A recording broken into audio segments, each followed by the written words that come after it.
இப்பொழுது நீங்கள் பார்த்த காணொளி அமெரிக்கா வெனிசுவேலாவோட கேபிட்டலுக்கு மேலே நடத்தின வான் தாக்குதல் மற்றும் அமெரிக்கா வெனிசுவேலாவோட கேபிட்டலுக்கு உள்ளேயே நுழைந்து அந்த நாட்டோட பிரசிடென்ட்டோட ஒய்ஃபையும் தூக்கிட்டு போன வீடியோஸை தான். ஸோ இந்த காணொலியில் நம்ம எதை பற்றி பார்க்க போகிறோம் அப்படின்னா, யுக்ரைன் மேலே ரஷ்யா 2-3 வருடங்கள் போர் நடத்தி செய்ய முடியாததை அமெரிக்கன்ஸ் எப்படி ஒரு நைட்டில் செஞ்சுருக்காங்க அப்படின்றது தான்.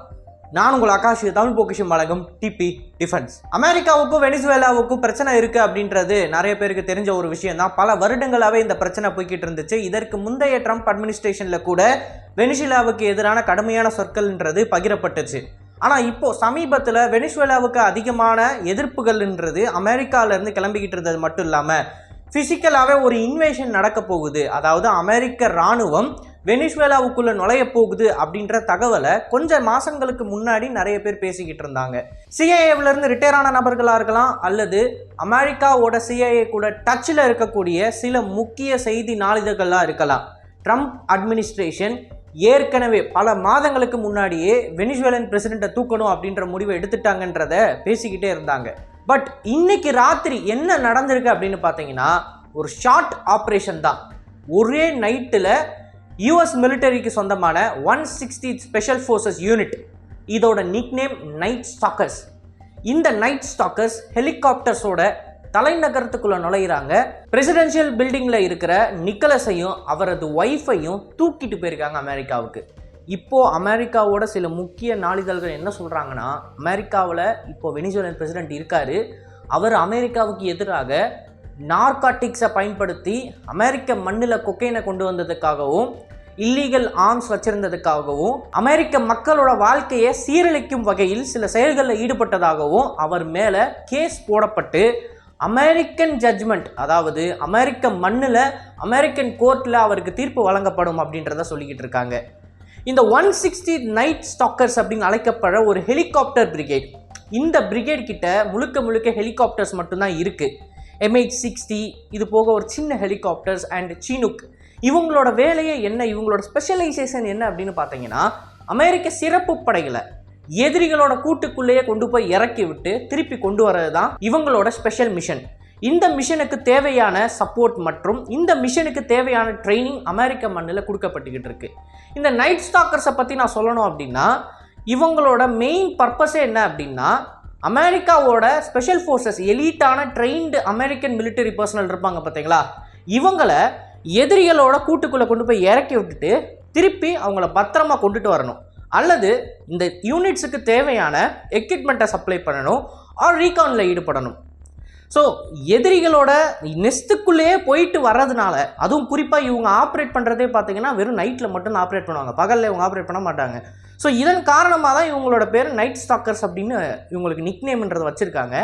இந்த நைட் ஸ்டாக்கர்ஸுக்கு சப்போர்ட் கொடுக்கறது யார் அப்படின்னு பார்த்தீங்கன்னா யூஎஸ் ஏர்ஃபோர்ஸ். ஏன்னா நைட் ஸ்டாக்கர்ஸ் லோ ஆல்டிடியூடில் ஹை ஸ்பீடில் பறப்பாங்க. அப்படி பறக்கிறப்ப வான் பாதுகாப்பு அமைப்புகள் இருந்துச்சு அப்படின்னா அதனால் இந்த ஹெலிகாப்டர்ஸை ஈஸியாக சுட்டு தள்ள முடியும். சின்ன ஹெலிகாப்டர்ஸ், MH-60 மாதிரியான ஹெலிகாப்டர்ஸ் அல்லது அப்பாச்சி ரக ஹெலிகாப்டர்ஸ்லாம் மேன்பேட்ஸ்லேருந்து தப்பிக்கிறதுக்கு ஏதோ ஒன்று சேஃப்டி மெக்கானிசம் இருக்குன்னு வச்சுக்கலாம். ஆனால் இவங்க மெயினாக பயன்படுத்துறது என்ன, ட்ரூப்ஸையும் கார்கோவையும் ஏற்றிட்டு போகிறதுக்குன்னு பார்த்தீங்கன்னா சினுக் ரக ஹெலிகாப்டர்ஸ். நம்ம இந்திய விமானப்படையில் பயன்படுத்திக்கிட்டு இருக்கிற அதே சினுக் ஹெலிகாப்டர்ஸ் தான். இந்த சினுக்கில் வீரர்களை கொண்டு போகிறப்ப சினுக் ஃபுல் லோடில் இருந்துச்சுன்னா அதனால் மேன்பேட்ஸ்லேருந்து தப்பிக்கவே முடியாது. ஒரு தடவை மேன்பேட் சினுக்கு எதிராக லான்ச் ஆயிடுச்சுன்னா அவ்வளோதான், காலி. ஸோ இந்த யூனிட் வேலை செய்யணும், ஒழுங்காக அதோட ஆப்ரேஷனை சக்ஸஸ்ஃபுல்லாக முடிக்கணும், எந்த கேஷுவாலிட்டியும் இல்லாமல் அப்படின்னா அமெரிக்க விமானப்படையின் உதவின்றது இந்த இடத்துல தேவை. உலகத்திலேயே மிகப்பெரிய விமானப்படை யார்கிட்ட இருக்குது அப்படின்னா அது யூஎஸ் கிட்ட தான் இருக்குது. இப்படி நம்ம சொல்கிறத விட உலகத்தோட மிகப்பெரிய சக்தி வாய்ந்த விமானப்படை யார்கிட்ட இருக்குது அப்படின்னா அது யூஎஸ் கிட்ட தான் இருக்குன்னு அப்படின்னு நிறைய பேர் சொல்லுவாங்க. ஆனால் அது தவறு. மனித குலத்தோட வரலாற்றிலேயே இப்படிப்பட்ட ஒரு சக்தி வாய்ந்த விமானப்படையை யூஎஸ் மிலிட்டரி தான் வச்சுருக்காங்க. அப்படி தான் நம்ம சொல்லணும்.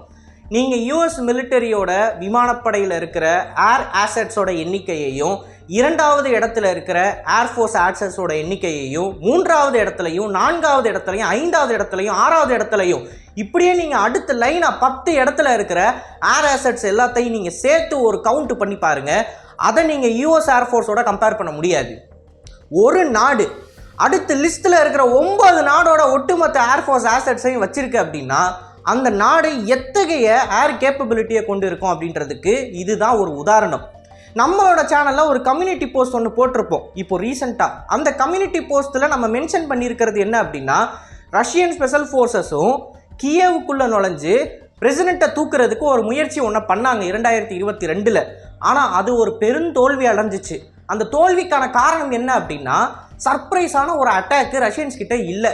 44 நேட்டோ நாடுகள் சேர்ந்து யுக்ரைனுக்கு இன்டெலிஜென்ஸ் கொடுத்துக்கிட்டு இருந்தாங்க. ரஷ்யன்ஸ் எப்போல்லாம் அவங்களோட ட்ரூப்ஸை மூவ் பண்ணுவாங்களோ அப்போல்லாம். பட் இந்த இன்டெலிஜென்ஸ் அவங்களுக்கு கிடைச்சாலுமே ரஷ்ய விமானப்படைன்றது மிகப்பெரிய லெவலில் இருந்துச்சு.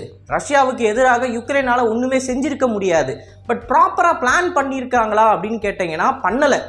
ரஷ்யன் சைடில் இருந்து அதுதான் அவங்க பண்ண பெரிய தப்பு. அந்த தப்பின் விளைவால் இன்ன வரைக்கும் ஜெலன்ஸ்கி அவர்கள் யுக்ரைனில் இருந்துகிட்டு இருக்காரு. ரஷ்யன் ஸ்பெஷல் ஃபோர்ஸஸ் பெட்னாட்ஸோட தோல்வின்றத இந்த இடத்துல வெனிசுவேலால இருந்து நம்மளால் தெளிவாக பார்க்க முடியும். அமெரிக்கன் ஃபோர்ஸஸ் வெனிசுவேலான்ற இடத்துக்குள்ள உள்ள புகுந்துட்டு ஒரு நைட்டில் அதோட பிரசிடெண்ட்டை தூக்கிட்டு அமெரிக்காவுக்கு போயிட்டாங்க. இத்தனைக்கு வெனிசுவேலான்றது பல ஆயிரம் கிலோமீட்டர் தள்ளி இருக்கு அமெரிக்காவிலேருந்து. ஆனால் பார்டரை ஒட்டி இருக்கக்கூடிய யுக்ரைன், அதுவும் குறிப்பாக பெலரஸ் அப்படின்ற நாடும் ரஷ்யாவும் ரொம்ப ரொம்ப நெருங்கிய நண்பர்கள். ரஷ்ய விமானப்படை, ரஷ்யன் ஆர்மி எல்லாருமே பெலரஸ்லையும் இருக்காங்க. பெலரஸ்லேருந்து கியேவுக்கு பார்த்தீங்கன்னா மிஞ்சி போனால் ஒரு 60லேருந்து 70 மைல் தான் வரும். இந்த 60லேருந்து 70 மைலுக்குள்ளே ஒரு ஏர்ஃபோர்ஸ் வந்து உள்ளே நுழைஞ்சு அதோட வேலையை செஞ்சுட்டு ரிட்டர்ன் பண்ண முடியல அப்படின்னா இது மிகப்பெரிய ஃபெயிலியர். இதை தான் கடந்த கம்யூனிட்டி போஸ்ட்டில் நான் சொன்னேன். இந்த விஷயத்தை, இந்த வெனிசுவேலன் சம்பவம் நடக்கலை அப்படின்னா நான் சொன்னப்போ நீங்கள் வந்து அதை பெருசாக கண்டுக்கிட்டு இருக்க மாட்டீங்க. அல்லது எனக்கு எதிராக உனக்கு என்னடா தெரியும் அப்படிலாம் கிடையாது அப்படின்லாம் சொல்லியிருப்பீங்க. பட் இந்த வெனிசுவேலன் ஆக்ஷனை நீங்கள் பார்த்தீங்கன்னா தெளிவாக தெரியும் எப்படி ஒரு இன்சர்ட் ஆப்ரேஷன் வந்து அமெரிக்கன்ஸ் பண்ணியிருக்காங்க அப்படின்னு. ஸோ ஒரு 160th ஸ்பெஷலைஸ்டு ஏவியேஷன் கோர் வந்து உள்ளே போகுது. உள்ளே போன ஏவியேஷன் கோருக்கு சப்போர்ட்டு எனிமியோட ஏர் டிஃபென்ஸ் சிஸ்டம்ஸ்லாம் எங்கே இருக்குது அப்படின்னு சொல்லி யூஎஸ் ஆர்மி பவுண்ட் பண்ணியிருக்காங்க. அந்த கேபிட்டலை போட்டு அடி துவம்சம் பண்ணியிருக்காங்க. எல்லா மிலிட்டரி இன்ஸ்டலேஷனுக்கு எதிராகவும் எல்லா ஆயில் ரீஃபைனரிக்கு எதிராகவும் தாக்குதல் நடந்திருக்கு. இந்த தாக்குதலை ஸ்தம்பிச்சு போன வெனிசுவேலன் ஆர்மியால் அதுக்கு அடுத்து உள்ள நுழைஞ்ச அந்த ஸ்பெஷல் ஏவியேஷன் பிரிகேடை தொட கூட முடியலை. கிட்டத்தட்ட 40,000 மேன்பேட்ஸ் வெனிசுவேலன் மிலிட்டரி கிட்ட இருக்கிறதாக நமக்கு முதற்கட்ட தகவல் வந்திருக்கு. இந்த 40,000 மேன்பேட்ஸில் ஒன்று கூட சினுக்க சுட்டு தள்ள முடியலை அப்படின்னா அந்த வெனிசுவேலன் மிலிட்டரி வந்து எந்த அளவுக்கு ஸ்தம்பிச்சு போயிருக்காங்க யூஎஸ் மிலிட்டரியோட ஏர் ஸ்ட்ரைக்ஸில் அப்படின்றத நம்ம உற்று நோக்கி ஆகணும். அண்ட் இன்னொரு முக்கியமான விஷயம், ஒரு நாடு இன்னொரு நாட்டுக்குள்ளே நுழைஞ்சு பிரசிடெண்ட்டை தூக்கிட்டு போய் அந்த நாட்டு ஜெயிலில் போட முடியும் அப்படின்னா அது எவ்வளவு பெரிய பவரு. இந்த பவரை அவங்க எவ்வளவு தூரம் மிஸ்யூஸ் பண்ணுவாங்க அப்படின்றதையும் நம்ம கவனமாக பார்த்தாகணும். உலகத்துக்கு இது ஒரு பாடம். அமெரிக்காவுக்கு எதிராக போகக்கூடிய நாடுகளுக்கு என்ன நடக்கும் அப்படின்றதுல ஒரு சாம்பிள் தான் இது. இந்த நபர் நல்லவரோ கெட்டவரோ அதை பற்றி நமக்கு கவலை இல்லை. ஒரு நாடு சாவரன் கண்ட்ரியாக இருக்கிற சூழ்நிலையில் அந்த நாட்டில் பொலிட்டிக்கல் ஸ்டெபிலிட்டி இப்போதைக்கு இருக்குது. பெரிய லெவலில் மனித உரிமை மீறல் நடக்கலை அல்லது மக்கள் போராட்டத்தில் ஈடுபடலை.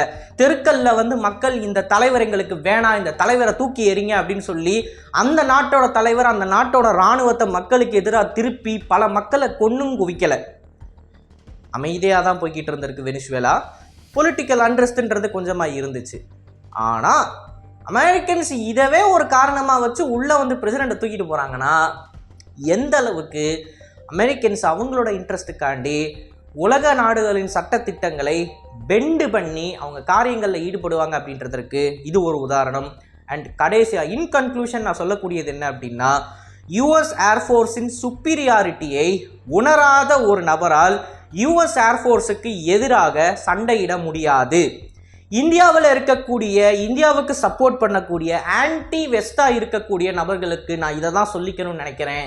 நீங்கள் ஆன்டி வெஸ்டாக இருங்க, ப்ரோ வெஸ்டாக இருங்க, ப்ரோ இந்தியாவாக இருங்க, அதை பற்றி எனக்கு கவலை இல்லை. உங்களோட வீக்கஸ்ட் எதிரியின் பலத்தை கூட நீங்கள் உணரவில்லை என்றால் போரில் உங்களுக்கு தோல்வி ஏற்படும் அப்படின்னு தத்துவங்களை நீங்கள் கேள்விப்பட்டிருப்பீங்க. ஆனால் உங்களை விட பல மடங்கு சக்தி வாய்ந்த ஒரு இராணுவத்தையும் ஒரு ஏர்ஃபோர்ஸையும் வச்சிருக்கிற ஒரு எதிரியோட பலத்தை நீங்கள் உணராமல் அவனை மட்டம் தட்டி பேசுனீங்க அப்படின்னா உங்களோட தோல்வின்றது சாதாரண தோல்வியாக இருக்காது. அதுதான் இந்த ஒரு இன்சிடெண்ட்ல இருந்து நான் சொல்லணும் அப்படின்னு நினைக்கிறேன். மறுபடியும் யூஎஸ் ஏர்ஃபோர்ஸ்லாம் ஒன்றுமே கிடையாதுப்பா அப்படின்லாம் பேசிக்கிட்டு இருந்தீங்கன்னா இதற்கு மேலே உங்களுக்கு ஒரு உதாரணத்தோடு நான் எக்ஸ்பிளைன் பண்ண முடியாது. ஸோ அந்த நபர்களை பற்றி எனக்கு கவலை இல்லை. ஆனால் உண்மையிலேயே ஒரு மிலிட்டரி எப்படி வேலை செய்யுது, ஒரு ஏவியேஷன் கோர் எப்படி வேலை செய்யுது, எந்த அளவுக்கு ஒரு சுப்பீரியரான ஃபைட்டிங் ஃபோர்ஸை வந்து அமெரிக்கன்ஸ் வச்சுருக்காங்க அப்படின்னு பார்க்கணும்னு நினச்சிங்கன்னா இந்த வெனிசுவேலன் கான்ஃப்ளிக்டை உற்று நோக்கி பாருங்கள். எப்படி அவங்களோட ஏர் அசட்ஸை பயன்படுத்துகிறாங்கன்றத தெளிவாக புரிஞ்சுக்கோங்க. அதற்கேற்ற மாதிரி நம்மளோட ஏர் அசட்ஸை எந்தெந்த இடங்களில் வலுப்படுத்துகிறோம் அப்படின்றத பற்றி நீங்கள் பேச ஆரம்பிங்க. அதுதான் இந்தியாவை வலிமையாக்குமே தவிர சும்மா அமெரிக்காவுக்கு எதிராக பேசிக்கிட்டோ இல்லை இஸ்ரேலுக்கு சாதகமாகவோ இல்லை ரஷ்யாவுக்கு சாதகமாகவோ இல்லை சீனாவுக்கு சாதகமாகவோ ஏதோ ஒரு கண்ட்ரிக்கு சாதகமாக பேசிக்கிட்டு ஆக்ஷனில் இறங்காத ஒரு நாட்டை பற்றி நம்ம பேசிக்கிட்டு இருக்கிறதுனால அது சல்லி பைசாவுக்கு பிரயோஜனம் இல்லைன்னு சொல்லி இந்த உரையை நான் முடிச்சுக்கிறேன். இதை பற்றின உங்களோட கருத்துக்களை மறக்காமல் கமெண்ட்ஸில் பதிவு விடுங்க. அண்ட் இது போல் நிறைய தகவலை தெரிந்து கொள்ள டிப்ரிவர்ஸ் பேஜை ஃபாலோ பண்ணிக்கோங்க. நல்லதை இப்போ இருந்து நல்ல சமுதாயத்தை வரக்கும். நன்றி, வணக்கம்.